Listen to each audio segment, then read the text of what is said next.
Good morning. This is the House Appropriations Committee. It's Wednesday, January 14th, 2026. It's just about 10:45 in the morning. And next up on our agenda is a conversation with folks from the Agency of Human Services about the implementation and impacts of HR 1, which is the federal bill that was passed last summer.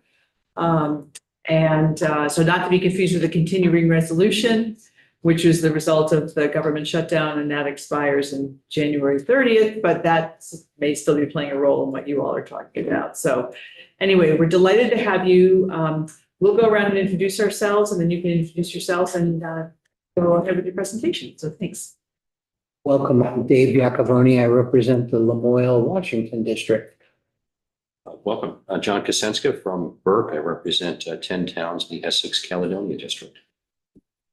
Mike Nigro, I represent Bennington and Powell. Tom Stevens representing Washington Chittenden.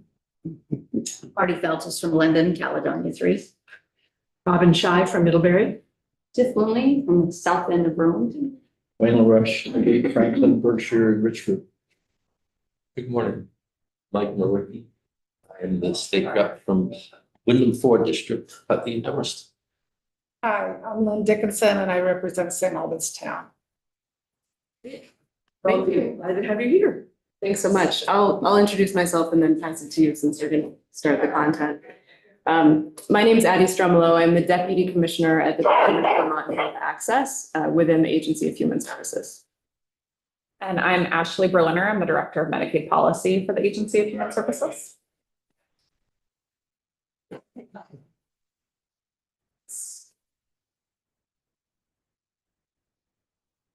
And so I'm sharing slides. You have the slides in advance as well. But today we're really here to provide an overview of HR 1, which is the big, beautiful bill that was passed on July 4th, 2025. And it has many major provisions that impact Medicaid and the larger healthcare system.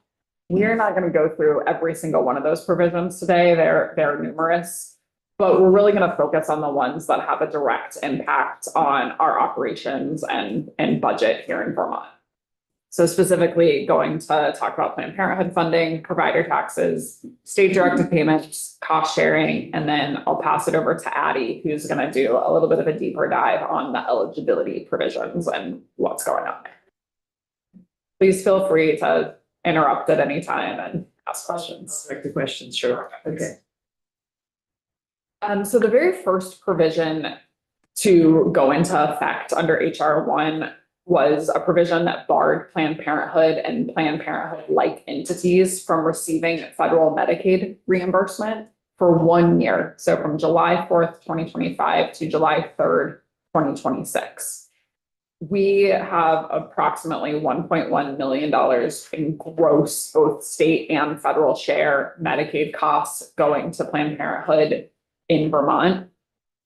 And we have made the decision to backfill all of the lost federal financial participation with state general fund. So approximately $600,000 for 1 year is what we're backfilling.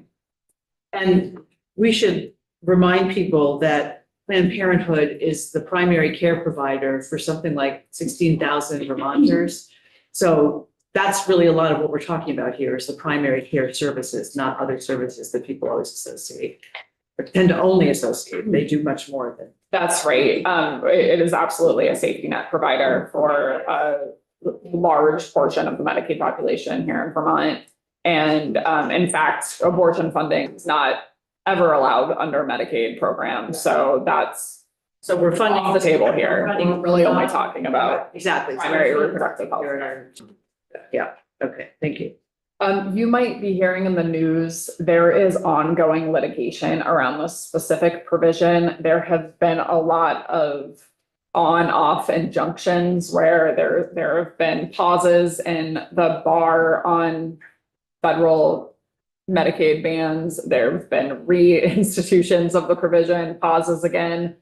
So right now, because it's still working its way through the courts, we are just waiting on a final court decision before making any changes. We're not toggling back and forth between general fund and Medicaid and general fund. We're just sticking with general fund. If the final decision says that this provision is not legal and is overturned, then we will go back and recoup federal claims.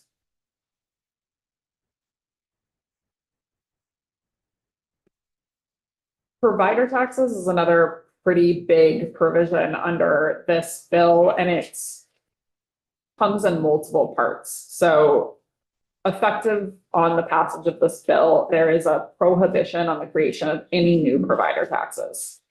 Additionally, starting November 2027, there is a requirement to reduce existing provider caps that are at a 6% cap, reduce existing provider taxes on hospitals by 0.5% per year for 5 years. So starting November of 2027, going through 2032, there is a requirement to step down that hospital provider tax 0.5% per year.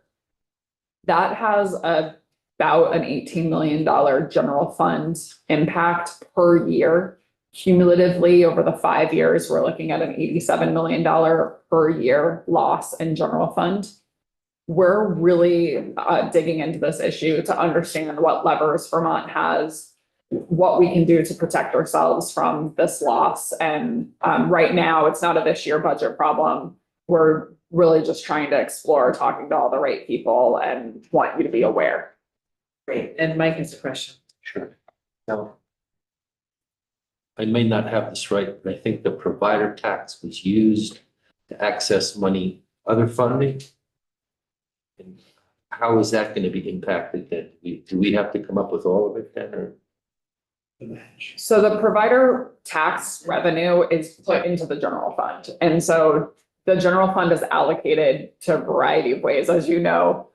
Some of it surely is used for the Medicaid program and draws down federal match. So to the extent that it's general fund that hits the budget and would impact Medicaid, we would also be losing that federal match, but it's not a 1-for-1. It's not a direct tie to Medicaid rates. Since it goes into the total pool. Yes. And may or may not. Dave? 18 million GF, do you have an estimate of what the gross impact is of the loss Well, the gross impact is $87 million in general fund. over 5 years or 1 year? No, per year, starting in 2022. Okay, so it's Yeah. a loss of revenue and to Medicaid of 87 million. No, a loss of Medicaid revenue to general fund. So this is not a Medicaid. It is under the Medicaid provisions of HR 1, but it is a revenue source for the state budget. It's not a revenue source for the Medicaid program, if that makes sense. It just goes into the general fund, and it's part of the general fund dollars that you allocate. Okay, and Well, it's, we could figure out, I have a long list of people who want to talk. We could figure out, Dave, if we were going to use 18 million of general fund for match, what does that get us? That's kind of what you're asking. And then doesn't that depend on what the match is for? If you were going to try to match $87 million, it would equate to about $211 million Okay. per year Thank you. of match. But again, it's not a 1-for-1, it's Right. not a direct tie. And that's actually worth stating. In most other states, provider taxes do have kind of a 1-for-1 correlation to draw down federal dollars, which is why this was targeted in this bill, because the federal government saw this as a way that it was increasing their budget expenditures by just states ramping up that provider tax and then directly depositing it into rates and holding them harmless, the providers paying the tax harmless. That is not what happens in Vermont. There is not a hold harmless. It's not 1-for-1. It just goes into the general fund revenue. So it's a real difference in Vermont than what's happening in the rest of the state, in the rest of the country. So I have John, Tom, Lynn, and Wayne. Here we go.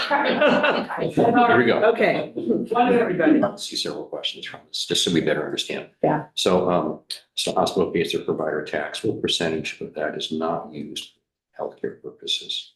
We don't have any insight because of the way you guys build the budget. This is just a revenue source into the general fund, like any other revenue source. Into the I general know fund. you and I talked No, about let's have Nolan jump in. Director Nolan, I want to affect this one. I want to provide a little history. So we used to have this fund called the State Healthcare Resources Fund. And in that fund, we put the provider tax, employer assessment, claims assessment, premiums for Medicaid, and part of the tobacco tax. Several years ago, the bonding agency said to us, you have no general fund. And we said, sure, we have all the state dollars, but like, no, but you don't have any general fund, you have all these special funds. So we started putting money from these big funds into the general fund for bonding purposes. Much of the state healthcare resources fund went into that. So to Ashley's point, now it goes into what I like to say, a giant pond. And so you're pouring water into the pond and you're scooping water out of that same pond, but it's not necessarily that dollar. And so what Ashley's trying to do is strike the balance by saying, I can't say that this dollar goes to this. But, so, and to the next point, okay, so if we have 18 million or $89 million less in general fund, sure, the federal government is doing it because they assume states are going to cut the Medicaid programs that say they save on federal dollars. But, I thought, oh, he's going so good. The match. Lost my total. Sorry. We'll come back. Well, we'll come back to you. Tom is passed for now, Lynn, then Wayne, then Marty. Okay, the last year, I don't know if it was you guys or someone else, I think came in from Diva and they said something, the provider tax came up and I think they said something like, we collect $200 million in provider tax per year. And the match for the federal government is $20 million, which is at 10%.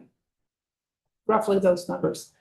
But the ratio, it was I think the original intent from what I remember when I served, got involved in this stuff on the POC was that it was supposed to be a hold harmless. That was the original intent. And then of course, over time, it didn't. I mean, we lose this money in the general fund and we do draw down federal money for Medicaid. And I do the mixing bowl. So I see that, lots of things that we do for match are important. But it costs a lot of money for our hospitals that are losing money. It's not for patient care. It's just a gross tax. Revenue. Is that correct? But it's just a gross tax. It's a gross tax on their revenue. Yeah. Yes. Okay. What's that? Wayne, and then Marty. So back on the tax thing, so the money goes in strictly, now, the general fund is the way it used to go into a special fund. Not much tracking there. Is there any tracking mechanism for that? There's no tracking, which is why I can't say this is going to be a direct impact to Medicaid. It's going to be a direct impact to the amount of state dollars that you have to play with in this committee, and we'll have to decide where those cuts come from. Again, though, I want to emphasize that we're really digging into this deeply to make sure that we understand what levers we can pull and try to mitigate this harm as much as possible. And the bonding, that capital bill bonding, we don't have. No, it was just like bonding agencies when they're like, are you AAA rated? The ratings. Just the ratings. Just the rating, so they were looking at that, and we had all the state dollars, but they were in all the special funds. So it was an accounting purpose, and I will also say that we were using the state healthcare resources fund to draw that, and we're still using a significant amount of general fund, so it really didn't matter that we had the special fund. The special fund is not always the answer. But the bonding, I mean, the bonding really only affects that money flowing through capital. No, well, it depends on bonding agencies and how they rate us. Well, I understand, How they rate it better, then yeah. but the only impact is going to be on how much bonded money. It was also just an accounting thing where like a philosophical accounting, like we didn't need so many special funds. Right. But how does the capital bonded money fit in with It doesn't, medical? Doesn't. it's completely different for ratings, so that It's just strengthening up our balance sheet. It's a disconnect though in terms of accountability. I think it's fine that we don't have the money in a special fund. All right. I'm confused about the 18 million and the 87 million. I think I figured it out. The 0.5 reduction each year is 18 million. At the end of 5 years, we're going to be down to 3.5%. And the 87 is the difference between the 6 and the 3.5. Yes. So in year one, today's it's dollar. 18 million, and then year two, it's 36 million, Yes. right? And then year three, it's, More than that, I have a chart on that too. it would be, I have a whole you presentation. have everything, Nolan. We're gonna need, it would be good to have that information. I have a whole presentation on provider tax, what they were, or how, and ultimately how it affects, and I have a chart that shows over time how it compounds. Yeah, Might have been a little different, but consistent. the concept is the same. Yeah. Okay, Lynn, did you have one more? No, I just, and I understand the 1887. Yeah. It's a progressive deduction. Thing, and by the time By we the get end. to 3.5, then that difference and the beginning bit difference Grows is each year. 87. So Exactly. every year we're gonna, Right. Right, it just takes a while to get there. yes. Slow pain. Okay, go ahead, continue, please. Okay. The next provision to talk about is related to state-directed payments. State-directed payments are a term of art used in the Medicaid space that is essentially a type of payment where the states require the plan, in this case DIVA, to pay healthcare providers in a specific way to achieve state policy goals. So an example of this is when the legislature directs DIVA to pay primary care rates at 110% of the Medicare rate. That is considered a state-directed payment. We also have state-directed payments in the form of our blueprint payments for patient-centered medical homes and community health teams. Those are other state-directed payments that are recognized by CMS. What this provision says is that Medicaid state-directed payments are not permitted to grow, even from an inflationary perspective. And any new state-directed payments must be capped at 100% of the Medicare rate. Existing state-directed payments have to be reduced by 10% per year, beginning in 2028, until the state-directed payment is no greater than 100% of the Medicare rate. So again, not a this year budget problem. But if nothing changed, if we didn't change anything here in Vermont, this would have an impact on several of the payments where the legislature directed Medicaid to pay in a certain way above Medicare levels. We are looking at this really closely to understand what the universe is of state-directed payments. We know the ones we know, but we really need to do an inventory to understand where the legislature has specified that DIVA has to pay in a certain way. Most of the time, the legislature doesn't specify how DIVA pays. They say, here's the amount of money you have, but you don't have to set it at this rate or at 110% of Medicare. So that's really what we're looking at here.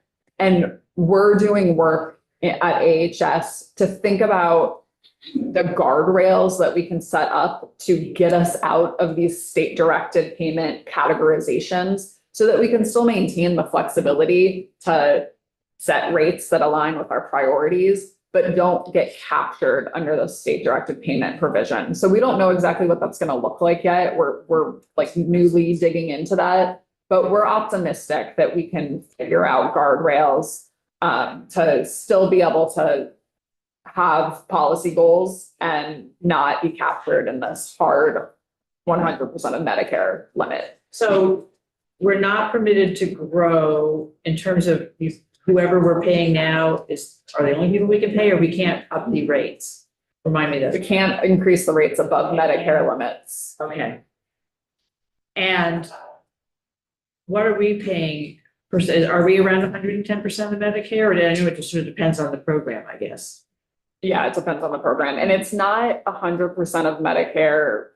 If DIVA decides to pay more than 100% of Medicare, that's fine. It's when the legislature directs DIVA to pay. That is what gets caught up in this. Okay. So if just to put an example of it, on the primary care, you said as a legislature, I believe in 2024, DIVA must pay 110% of primary care rates, 110% of Medicare rates for primary care. That's a state-directed payment because you're specifically telling DIVA what the rate must be. Instead, what we are contemplating, and we haven't worked this all out yet, so don't quote me.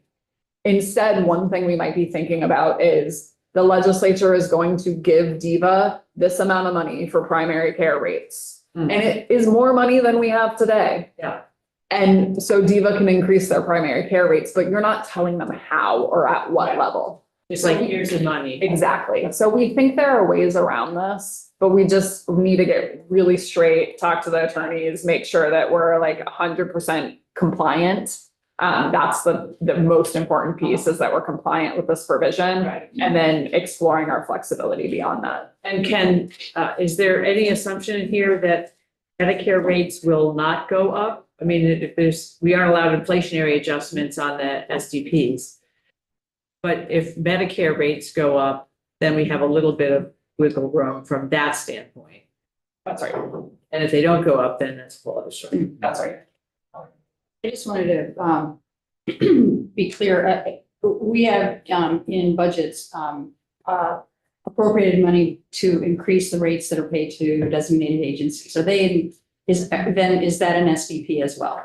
If you're directing how they're to be paid, like they must have rates increased by 3%, then yes. Okay, just wanted to make sure how broad that. Okay. And this goes into effect, no, that said it already went into effect in July 4th, when they. Yeah, so they're not permitted to grow. So we starting can't, now. so if we had directed on the DAs last year, then they would still be part of the, could be directed, but we can't direct any new organizations, or they just, can we add organizations for SDPs or? Not above 100% of Medicare, no. Right. Yes, right. So will this require potentially some law changes?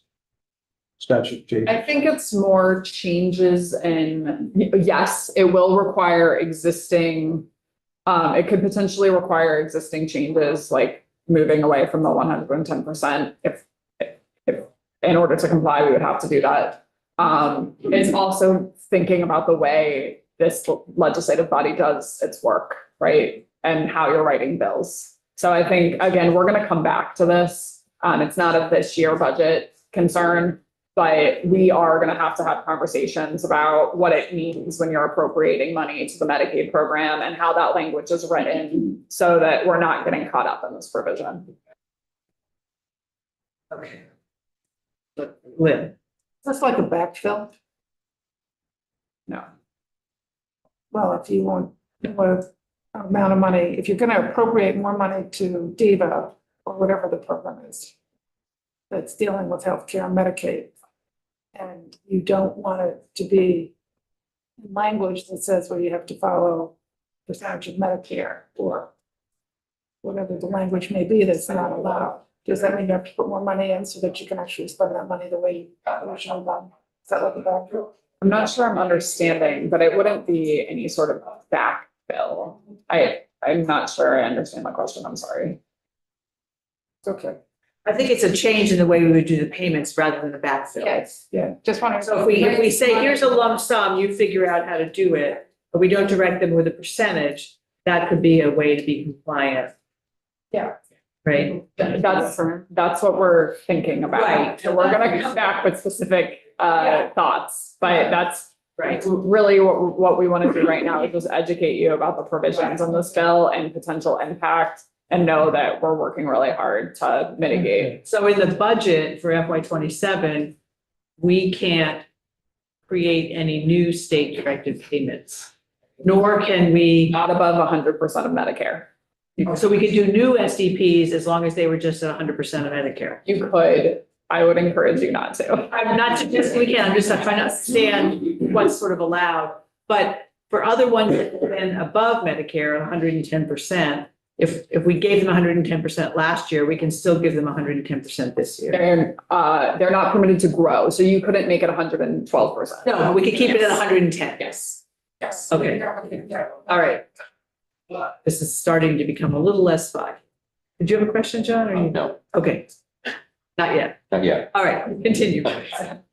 This is such a reversal because Addie and I did this in Senate Health and Welfare and House Healthcare, and they were really focused on Addie's slides, and I zoomed through mine, and I think we're having a little bit of a Committees, right? There's still time. There's still time. Time, that's right. Okay, cost sharing, I really don't have much to say about this, except for this is a provision that effective October 2028.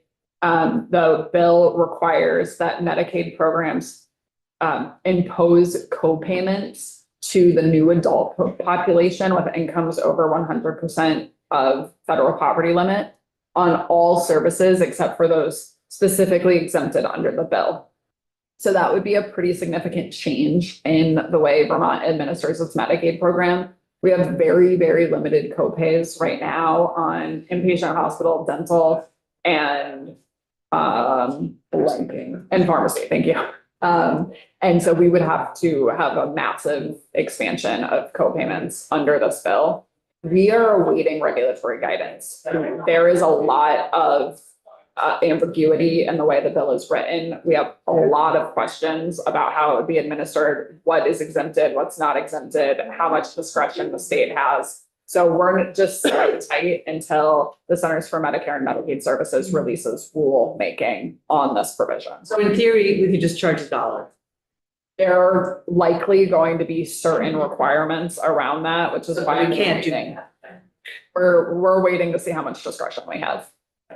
And no sense, of course, as to when you might actually hear from them on this guidance. I would imagine we'll hear from them sometime in 2028, to be honest, because of the work that they're doing to make rulemaking on the eligibility provisions that Addie's going to talk about. They have really set up a lot of work for themselves. So I don't think that they're going to be tackling this anytime soon.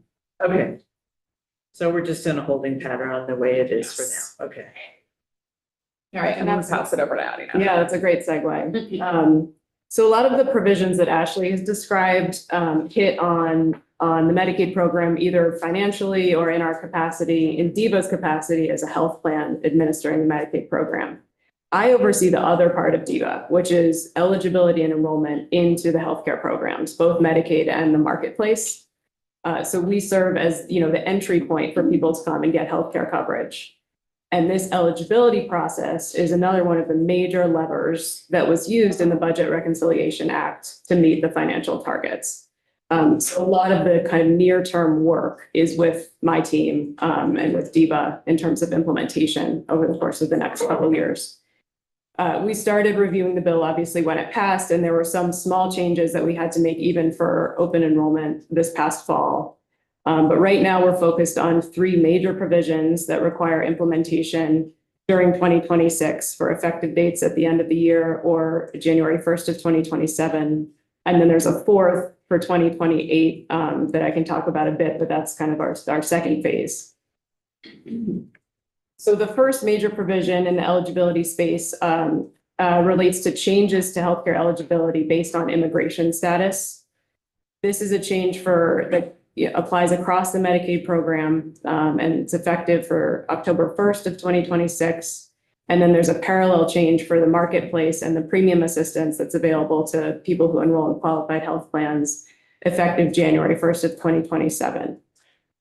And effectively what this does is it will block eligibility for certain categories of non-citizens, including asylees and refugees. So people who can currently get on Medicaid will no longer be able to.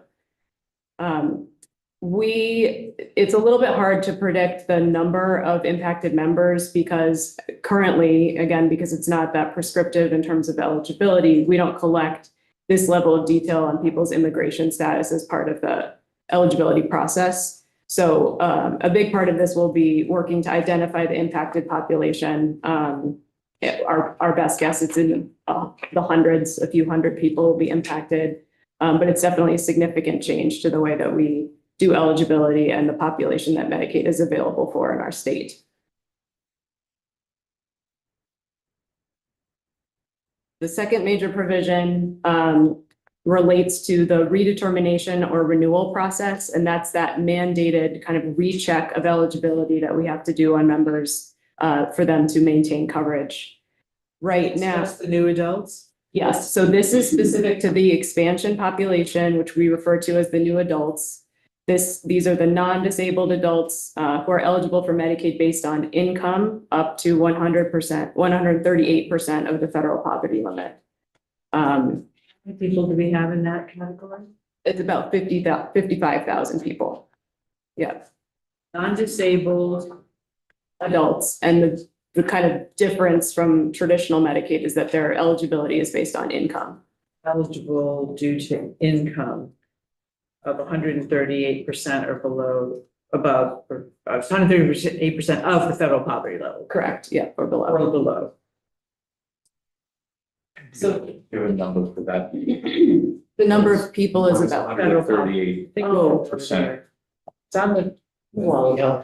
Can you see it? So I just don't like that well. The chart, it says the poverty, this chart right here, the federal poverty levels.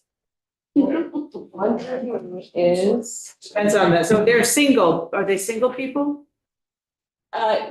or could be in a different household structure. I think it says 1,800 per month. Yeah, Is that right? 138% for household size. Monthly income. Is the one below annual or? It is, yes, and so the annual equivalent would be 21. 21,597. Yeah, One person?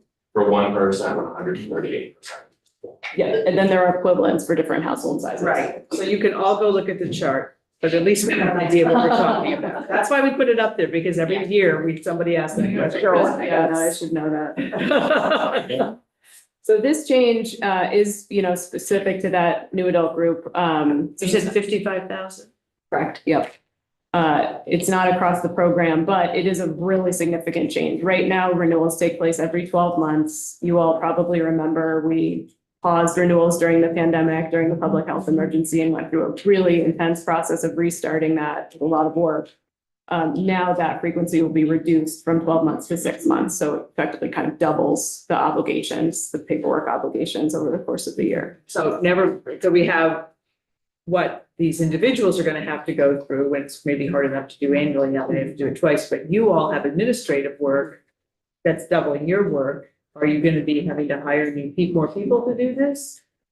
Yes. So, and we can maybe talk about that more in the context of our budget. But across all of these provisions, for fiscal year 27, we think it's going to be about an increase in 30%, by 30% of our eligibility work. And so we have, made some staffing projections in accordance with that. We will see that in the budget, but I would expect it's affecting your shop that way. Yes. Yeah, Lynn? Yeah, they didn't change the match. I think I recall this as 90-10 match. It's 90 federal, 10% state. Is that correct for this group?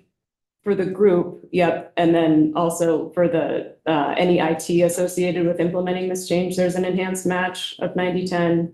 But administrative costs are a lower match rate, so. In your plans for how to manage the work of renewals, are you planning to engage community-based organizations, networks that already exist that work with many of the folks who are in these programs? Yes, I think we're still in the early stages of exactly what that looks like, but as I'll talk about a bit later, we're hoping to leverage a lot of the lessons that we learned in all of the renewal work that we did over the past few years, which definitely included increased touch points in the community through partner organizations, increased touch points through different modalities, through texting, website, that kind of thing. So the outreach and support portion of this is really significant.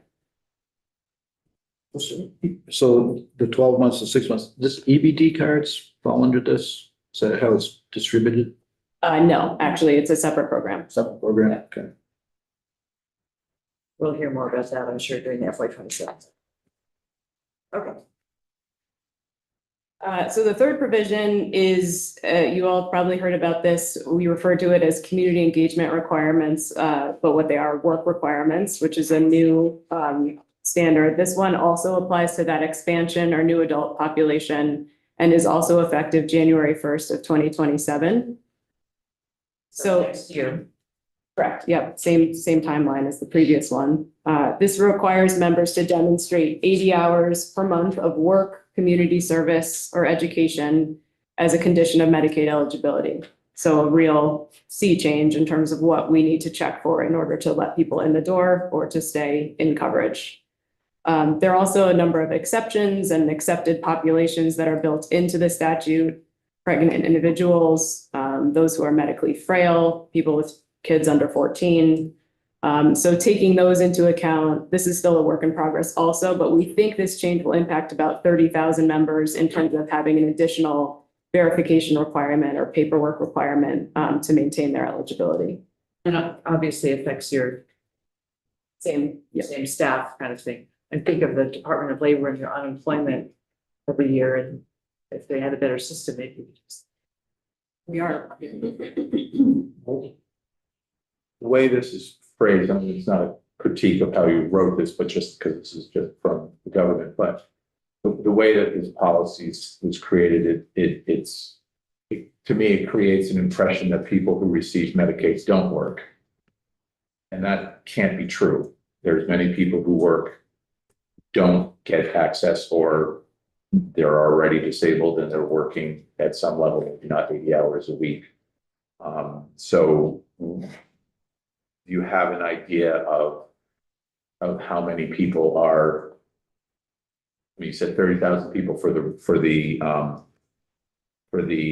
requirements to deal with your eligibility every 6 months. Is that, it just rubs me the wrong way, because it makes an assumption that people who need to use Medicaid, it's because they either don't work, they don't get paid enough, or they fit under different economic categories, not just disabilities, that they qualify for this. Is that an accurate belief for me? I mean, is that something that I carry with me? That I think that this definitely represents a change in approach to the way the Medicaid program works. And there's kind of this different philosophy behind it that I can't speak to the number of current enrollees that have jobs because it's not something we track.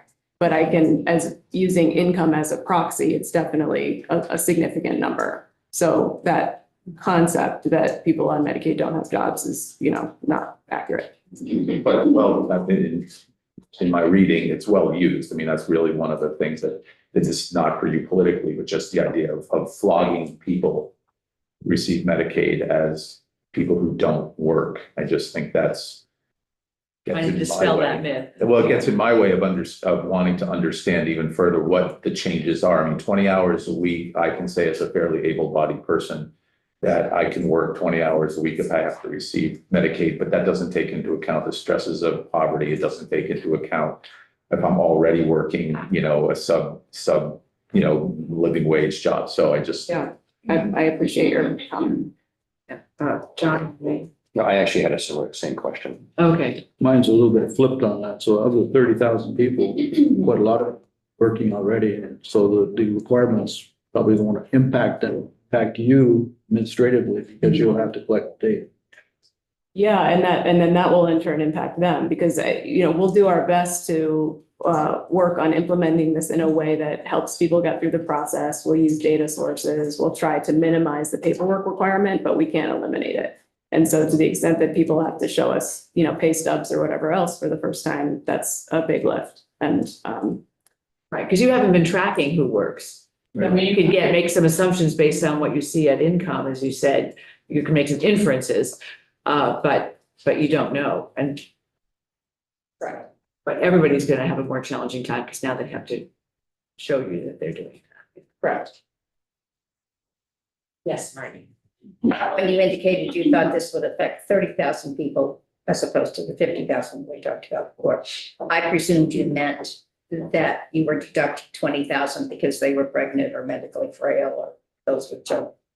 So That's correct. Yeah, there's also again, kind of a proxy for income that factors into that as well. So we do know if you make, I think it's the equivalent of minimum wage for that number of hours per month, we can count that as opposed to getting further documentation. So that's just another way of reducing the number.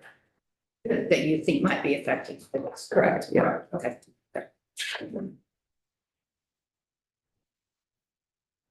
Okay. So those are the three, what we are very much focused on for this. I just want to briefly comment on the fact that there's another really significant change in the pipeline under this bill that we will work on in 2027 once we finish the Medicaid changes.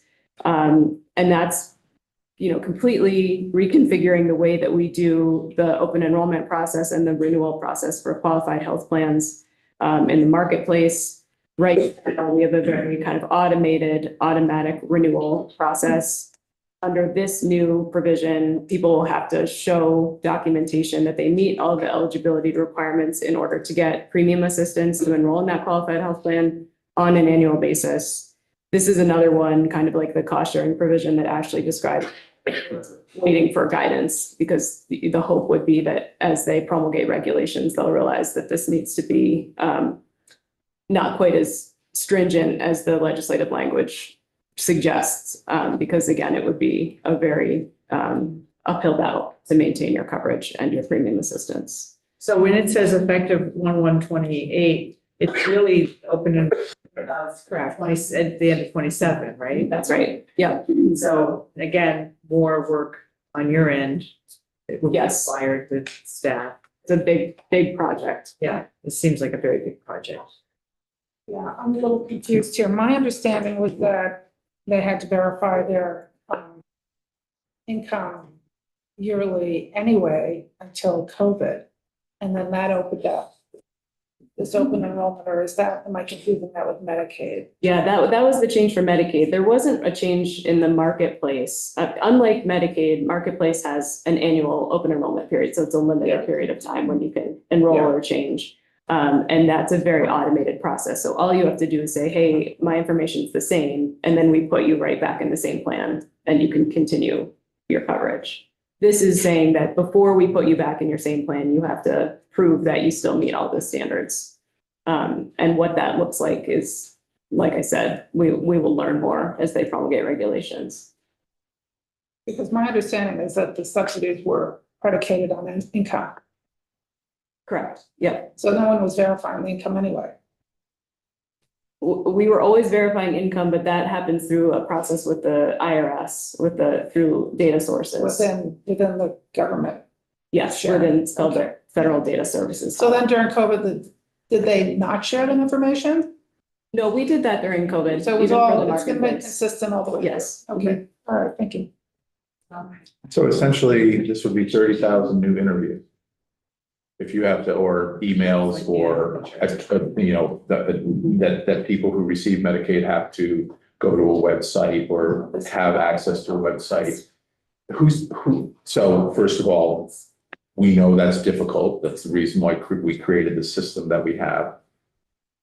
Who's paying for this? So is your question about the previous provision on Medicaid or about this marketplace? For this one here, like the qualified, so we already know that as of January 1st, that there are a certain number of people who lost their subsidies. So that's a piece of chaos that we haven't heard enough about recently, and I'm sure we will through the budgeting process. But when you say that must return to the marketplace annually to verify information, that strikes me as that number of the amount of human resources you are going to need, because if you're in control of the of verifying this, you are going to need how many people, and you already talked about that earlier for the Medicaid piece. But who's paying for that? Is the government sending you a check for they're requiring you to do increased administration. But and without having a number, who's paying for it? The state. The state is paying for it. It's a little bit of a complicated question because our marketplace is integrated with Medicaid, so we're able to leverage administrative match for operations. But yeah, it's a shift to the state. We are being asked to do more by the feds, and we will pay for it. And that's And going on. just tie it a little bit, maybe inappropriately, but we just have the provider fees, which go into the general fund, which implies that they can be used for other purposes, are not available for this either. So we're taking a hit on provider fees, plus we're taking a hit here. Great, thank you. Oh, and there are other places where we're taking hits, aren't we? So I have Marty, Dave, and Wayne. I understand in this particular qualified health plan program, you have an automatic renewal process that's fairly even. And people just say, yeah, my information is the same, and therefore you file it. and you mentioned you have a cross-check with federal data sources in order to check income, I presume at that point. Do you know how many people then are disqualified based upon that new check you did every December on somebody's income? I presume there are some people that graduate out of being eligible for qualified health plans. And I presume there are some then that are told they're no longer eligible to enroll in this. Do you have any idea how many that occurs? Well, under the current state, most people let us know if they have a change. So the information is coming directly from them because they know they got a new job or, whatever the situation is. If there's an inconsistency between what the customer has told us and what the data source shows, we go through an outreach process where we say, hey, we have this inconsistency, let us know what's right. A few thousand people a year are subject to that.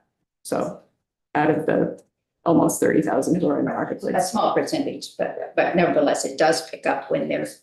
Yeah, there's a robust process around that. There's also a robust process around reconciling the premium assistance, which is an advance payment of a tax credit through the tax filing process. So there are many checks and balances even in the current state. Dave, and then your set, Dave. I don't want to be disrespectful, but I just can't help to seeing the presentation thus far.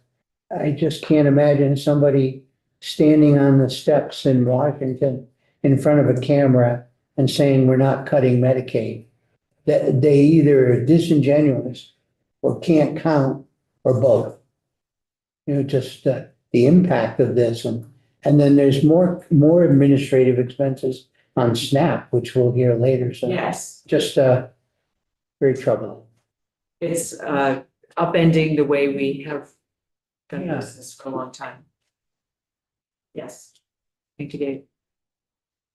Any other? Bigger cup. We really just have one more slide that's Go ahead. substantive, and it's just to say what I hope is implicit, but this is a tremendous project. We've, a big team working on it, a lot of collaboration across the state. It's kind of, we've had to drop everything and refocus on this for the course of this year and probably the next one as well. And our goal beyond obviously, complying with the changes and implementing the changes is to mitigate any coverage loss among eligible Vermonters. That's a huge area of focus. And again, as I referenced earlier, I think we learned a lot as we had to restart the redetermination process after the public health emergency, and learn to make kind of better connections and better communications to help people keep their coverage. There's a couple challenges in that space. For example, with these changes to Medicaid, particularly the work requirements, if someone doesn't meet those, they can't then go to the marketplace. They're also disqualified from premium Any assistance insurance in the marketplace. So there's some barriers there, but we will again work as hard as we can to help people with this process through the system and through the community, and do our best. So just wanted to share that. Can you further explain that last piece about the transition to the qualified health plan marketplace is not an option for those who do not meet Medicaid work requirements? My understanding is that if you want to get on Health Connect or get into the qualified health plans, there has to be a change in your status, a new baby, a change of job, a change of income, I don't know, whatever. Why would Medicaid eligible people who don't have the work requirement not be able to use qualified health plan? I can't really answer that from a policy perspective because it's just a decision that was made as part of this bill to kind of have the exclusion carry across programs. Separately to your point about enrollment opportunities, that's correct. You have either open enrollment or you have to have some kind of qualifying event. Life changing. Yeah, and with the transition from Medicaid, what I was trying to get at is that someone who actually, whose income grew over the 138% limit, they, maybe they got a job or an additional job, whatever else, they would be able to then transfer over into the marketplace and get premium assistance. But now, if the reason they're losing Medicaid is because they weren't able to give us the paperwork to show they met the community engagement requirements, the work requirements, then we also can't then screen them for the premium assistance. They're stuck. Even though they have lost their Medicaid Insurance, but they, the eligibility to use Medicaid, that's not the same as like, Right. they go from Aetna to Blue Cross or something. Under current law it is, this is a big change. And it's, again, if they lose Medicaid because they're not meeting the work requirements or didn't cooperate with the process to change, that's when they're blocked from the marketplace. So I happen to agree with Representative Stevens. There's a lot of people who are receiving Medicaid because of all the different income eligibilities that actually have Medicaid and they do have jobs. They might have had jobs before they had Medicaid. So I'm not sure. I mean, you know, I can understand they're trying to get people to do something with their lives, maybe, I don't know. But I just don't understand that disqualification. It's a life-changing incident. Yes. To the qualified. It's hard to understand the thinking that's happening elsewhere. Tiff, yeah. Tiff? There was a very recent 7 Days article about DCF's data, a crash that was very serious. I'm just wondering how well equipped are your systems? How well is your technology? How well equipped is your technology to do what you're talking about? It's a great question. The kind of IT aspect of this is really significant. We're able to work with our existing vendor who runs our eligibility system, and we have, we're just modifying the contract with that vendor to do this work. This is something we can also talk about in the context of the budget. It's, there's a cost associated with it. There's some federal funds available. And there are a lot of kind of security standards that we have to meet already, and nothing about that will change. But yeah, there's definitely a reliance on IT systems. I think we'll be okay in getting these changes made, but I can't predict everything. Right. And so is every other state gonna have to. Right. You have one last page. Yeah, I just wanted to include the timeline. I don't think I need to spend much on this. It's just meant This to is the show. visual for all the things that we talked about. Yeah. You're working now. Yes. Thank you. We appreciate that and appreciate that you're gonna try to keep everybody on that's eligible. This is just, we're starting to get a taste of what's happening. Thank you for having us. Yeah, so thank you very much. Okay, committee, we can take 5 minutes and then Bryn here is coming in with Karen Dolan with something that's going into the budget adjustment, which they will explain to you. It's language related to changes in the way legislative offices are organized. So it's some statute work that needs to be done. There's not money involved, but they're not turning us into senators, nor are they turning in. Chair wants. No, did you want that? Do we have a bill for that?